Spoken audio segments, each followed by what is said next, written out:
So, hello there, and welcome back to another Night of the Movies video. I'm, of course, Spike Knight, and in these videos, I love talking all things, movies and TV, and whatever I want, whenever I want. And in today's video, I'm reviewing Scream 7. So, let's get into it, shall we? Scream 7, you guessed it, is the 7th movie in the Scream franchise. And it came about after some production difficulties in which the lead two actresses of the last two Scream movies, Melissa Barrera and Jenna Ortega, are no longer involved in this Scream film. They were meant to be, but Melissa Barrera got fired and Jenna Ortega left the project after Melissa Barrera's firing.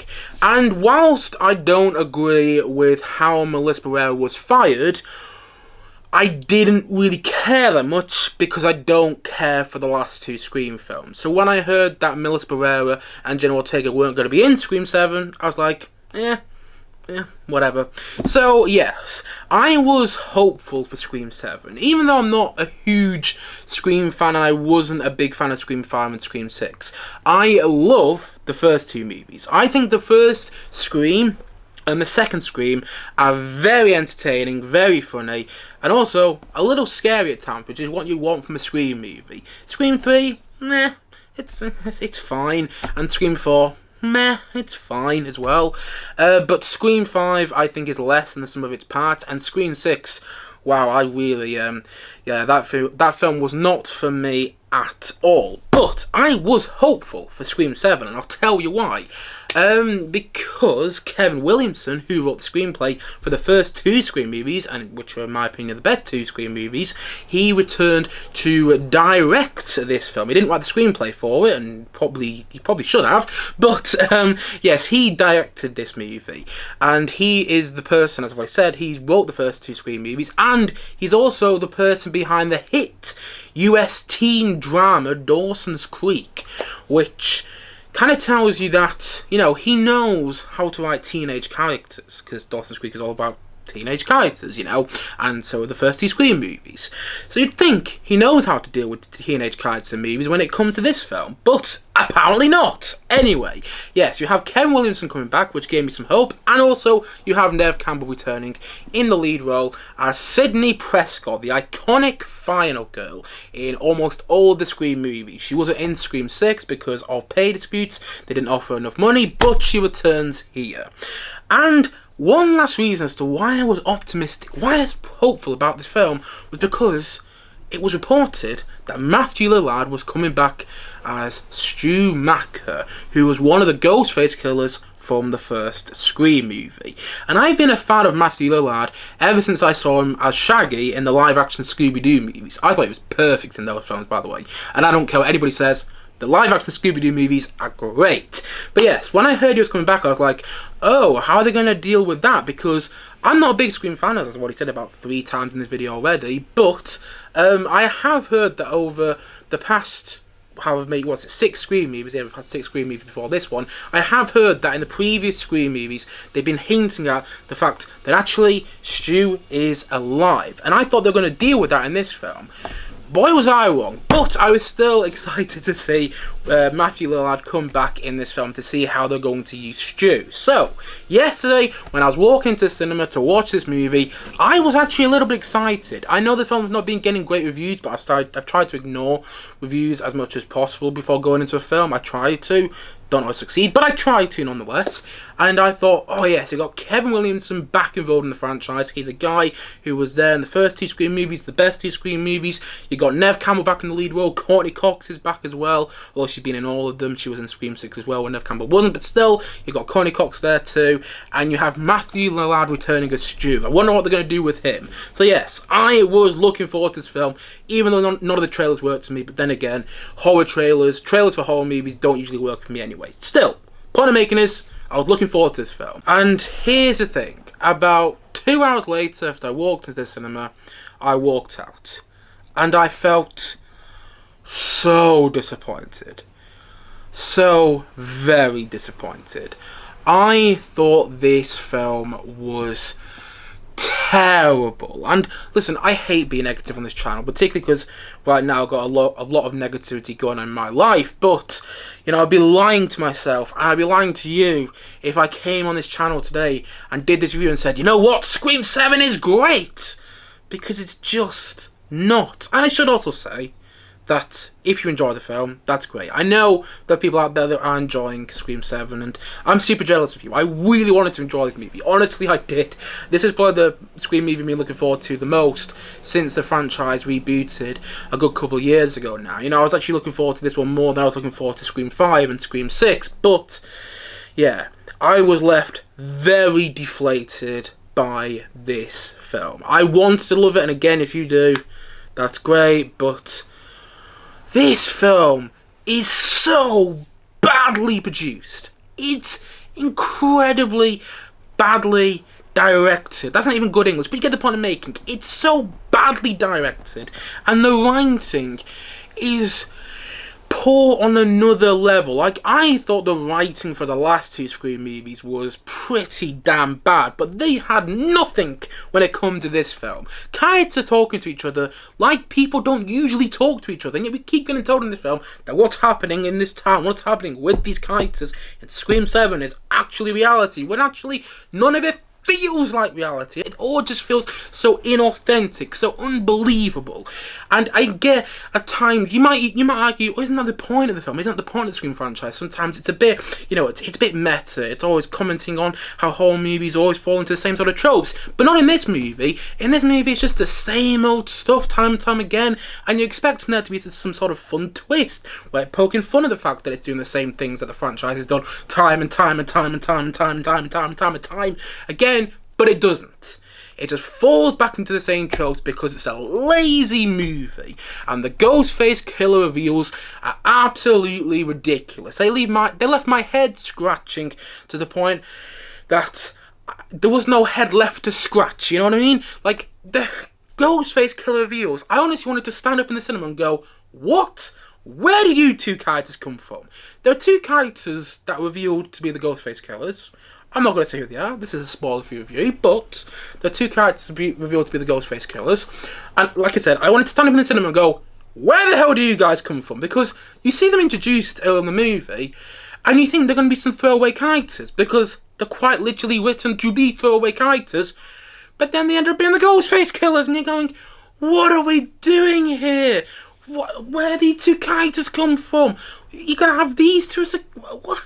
And then the ones who end up playing the Ghostface killers have to be insane and overtly insane at that. They're, you know, chewing up the scenery, and in a way that's not working, and it just becomes really annoying, and you start getting weird lines of dialogue thrown in there to try and explain the inexplicable in this film, because there's so many parts of this film which don't make any sense. And the film, right, at the centre of it, is meant to have this heart in the relationship between Neve Campbell's character, the iconic Sidney Prescott, and her daughter. And her daughter is played by Isabel May in this film. And this is, I should say here, I haven't seen Isabel May in any other things. She may be a very good actor. I know she's in one of the Yellowstone spin-offs, and my mum and my brother have seen that, and they said she's actually quite good in it. So, you know, there you go. I have heard she's a good actor, but I did not think Isabel May was good in the slightest in this film. She was horribly miscast. I really felt she didn't care when she was watching the movie, when she was in the movie. When I was watching the movie, I really felt she didn't care. She's not giving anything to her performance. It feels like, I mean, she's really leaning into the moody teenager, because every moment she's on screen, it feels like she's phoning it in, and there may as well be a sign on her forehead that says, I'm here for the check, and nothing else but the check. Get me out of here as soon as I can. That's what it felt like whenever she was on screen. I did not think she was good, and because she wasn't good, you have this central relationship between Neve Campbell's character, Sidney Prescott, and Isabel May's character, who is her daughter in the film, which is meant to be like the heart of the movie. It's meant to be like the thing that you really latch onto, you know? But I didn't believe in that relationship in the slightest. that, again, it's meant to be the heart of the movie, but the two actors, Neve Campbell and Isabel May, just feel like they met on the first day of this on set, on the making of this movie, and they didn't have any sort of rehearsal to try and make that character dynamic, that mother and daughter dynamic, believable in the slightest. I understand that they're meant to have a strained relationship. The thing is, you can still have a strained relationship between a mother and a daughter in a movie, and it still be believable that they're actually a mother and a daughter. That is easily done. I've seen it time and time again in movies where there's a strained relationship between a father and a son, or a mother and a daughter, and it's still believable. You still buy into the fact that you're watching a mother and a daughter, or son and a father relationship. You know what I mean? But you don't get that in this film. You don't believe at all that these two characters even know each other. No matter the fact that they're meant to be mother and daughter, you just don't believe that they know each other. And Joel McHale's in this film as Sidney Prescott's husband. Did not believe him in his role in the slightest, and I didn't know what he was doing in this film. He's bad in the movie, and I like Joel McHale, I do.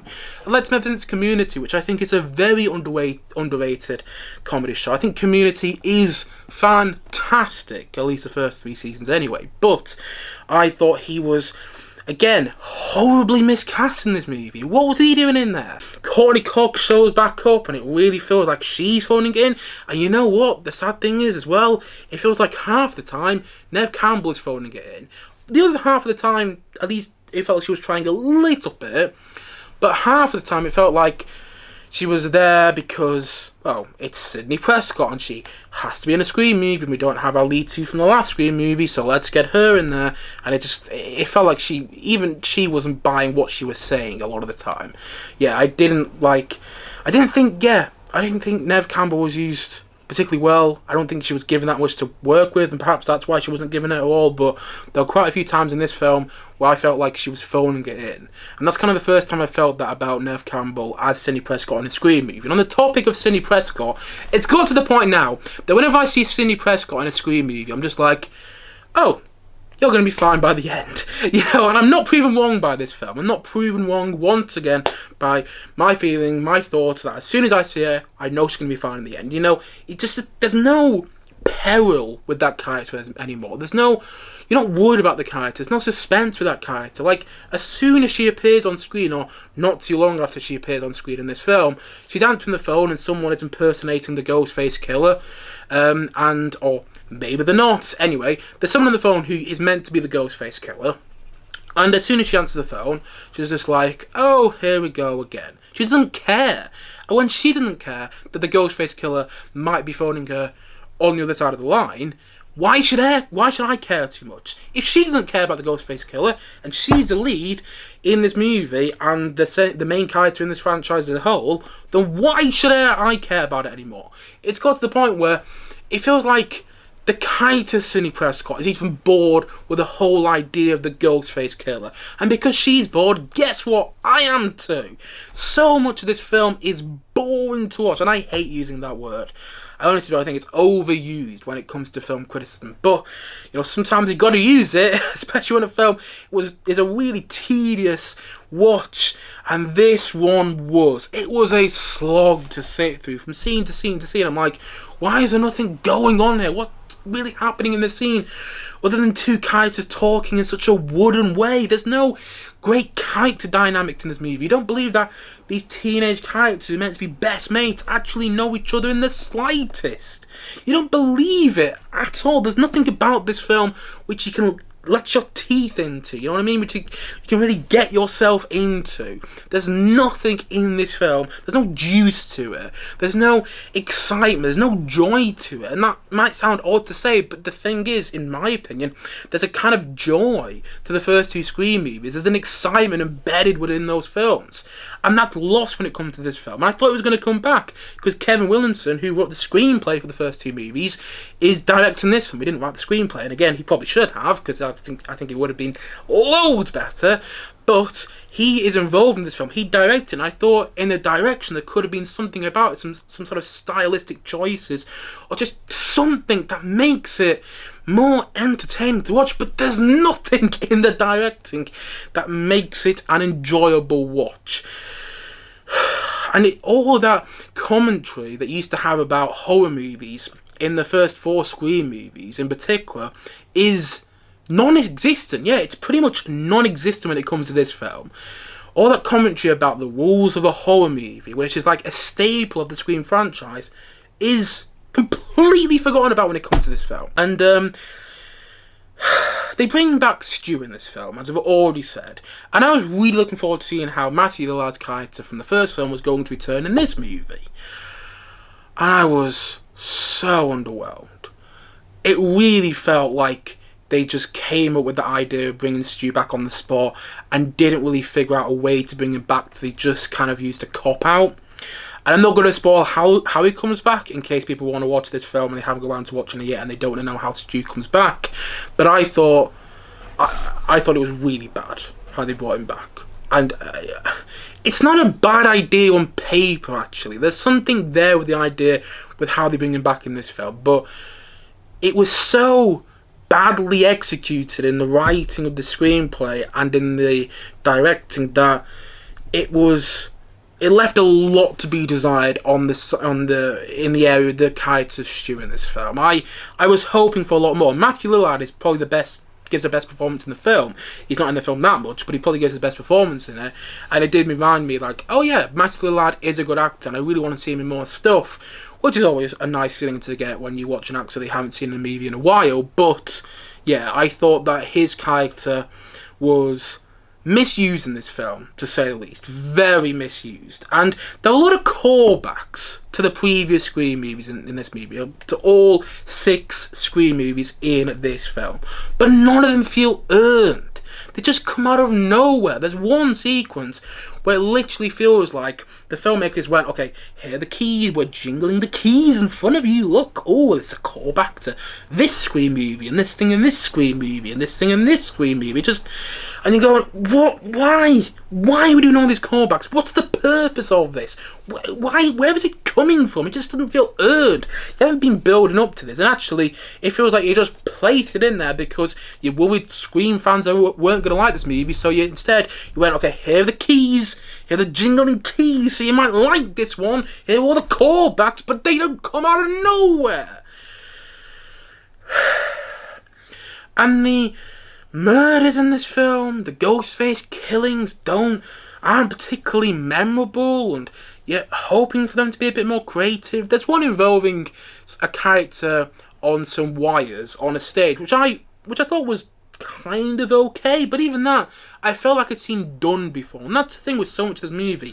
I feel like I've seen it done before, again and again and again. The thing about the first Scream is, and the second one at that, the thing about the first 2 Scream movies is they were doing something different in the horror genre. They were doing something which hadn't been done before, and now it feels like this movie is taking ideas off all these other horror movies, all these other slashers that were taking ideas off the first Scream. So in a weird way, it feels like the Scream franchise has gone from being this sort of new and pioneering thing in the horror in the world of horror movies to this thing that's just become a copycat of other slasher movies that copied off the first Scream. You know what I mean? It just feels like the franchise is sort of folding in on itself, and not in a good way. And also, it feels like when it comes to this movie, they're scraping the bottom of the barrel with ideas. It does not feel like there's anything original in this film in the slightest, and it is lazily produced. The way it looks is bland. The way it feels is bland. There's nothing to it. There's no juice to the movie. There's nothing again to really get into. There's no great horror commentary that makes you go, oh yeah, that's really clever. I haven't thought about that before. You've seen it so many times before, and it just feels like the same old stuff, but somehow even worse when it comes to this movie. Yeah, I was very disappointed by it. I mean, extremely disappointed by either, because I was hoping to be genuinely surprised by this film. I really was. Kevin Williamson, who wrote the first 2 movies, he directed in this film. I thought, great, he's gonna bring back some of the flavour of the first 2 movies when it comes to this film. No. And the recurring characters all felt wasted and misused. And the new characters, none of them are likeable. As soon as it came on screen, I'm like, I don't care about any of you. And the chances are most of you will be killed by the Ghostface killing. You know what? It's fine with me, because none of you are memorable characters in the slightest, you know? So much of this film leaves a lot to be desired. Yeah? And it's not one of the worst films I've seen in the past year or so, but it is probably the worst Scream movie I've seen, which is saying a lot, because I did not like Scream 5 or Scream 6. But I would much rather watch both of those movies over this film any day. At least those two movies tried to do something different. They didn't succeed, in my opinion, but they tried to do something different. Whilst this movie just feels like we're trying to... It just feels like we're retreading what we've already done about a million times in this franchise. We're just retreading those same sort of story beats, but there's nothing fresh or exciting about it anymore. It feels like it's all stale. Yeah, this, in my opinion, is the worst Scream movie to date. And undoubtedly Scream 8 will happen, because this film has already made a lot of money at the box office. And the thing is with Scream 8, it's got to do something very different. It's got to be creative. It's got to go in a direction we don't expect this franchise to go. How about not having Neve Campbell as Sidney Prescott as the final girl? Because that's a staple of this franchise, so mix it up. Have Sidney Prescott come back, by all means. But don't have her as the main character this time around. Have her a supporting character, which I kind of did in Scream 5, but not really, because again, she was still the main character. But instead, do it as though you think that the Ghostface killer is coming for Neve Campbell, but actually she's not next time around. You know what I mean? Do something that you just don't expect. Heck, do the next Scream movie from the perspective of the Ghostface killer. That would be good. I would be interested in that. I'd go and watch that. But I'm not watching another Scream movie which involves the Ghostface killers going after Sidney Prescott another time, and you know by the end of the day she's going to defeat them easily. You're not worried about her in the slightest. You know, I'm not watching another Scream movie. It's just the same old stuff again and again and again, because I feel like I've had that 3 times now, and none of these films are fun anymore. Where's the joy gone? Where's the excitement gone? Where has all the great horror commentary gone? All the great commentary about classic horror movies? Where's that all gone? You know, where's it all gone at the poking fun of the horror franchise, the horror genre, should I say? Where's all that gone that you had in the first 2 and even the first 4 Scream movies? At that, it just feels lost. It feels non-existent at this point in the franchise, and you need to bring that back.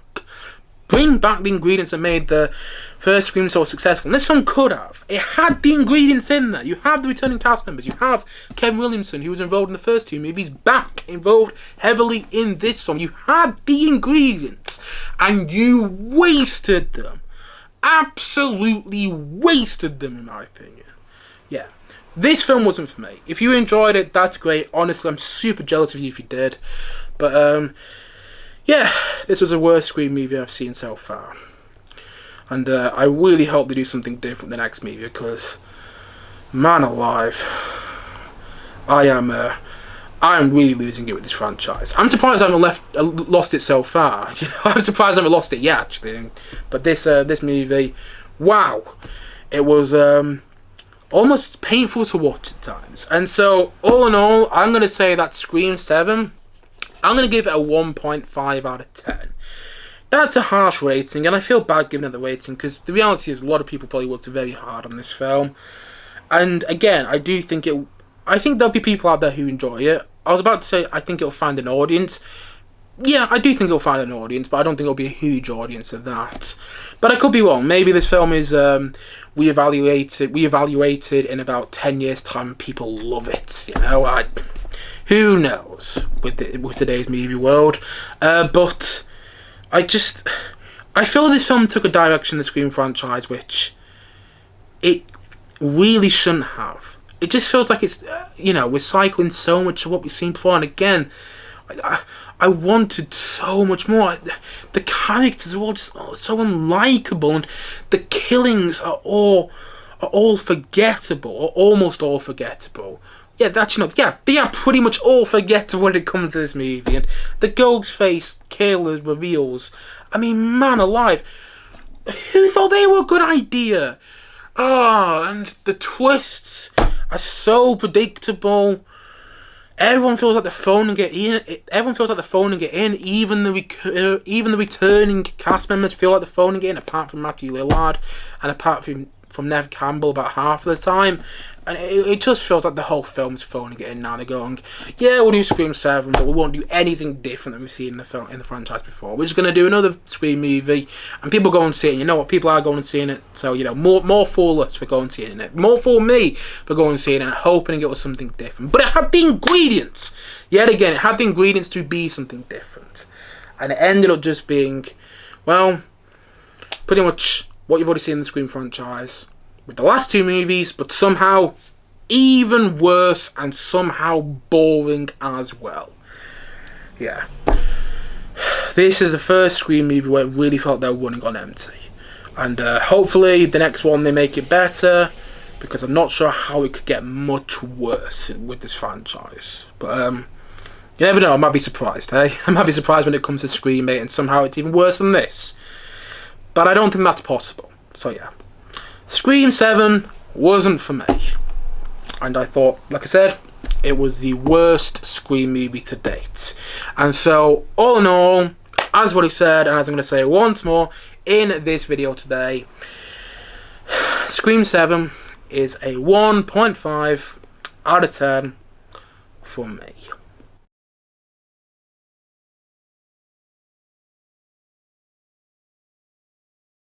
Anyway guys, that's it for today's video. If you have seen Scream 7, please let me know your thoughts on it in the comment section below.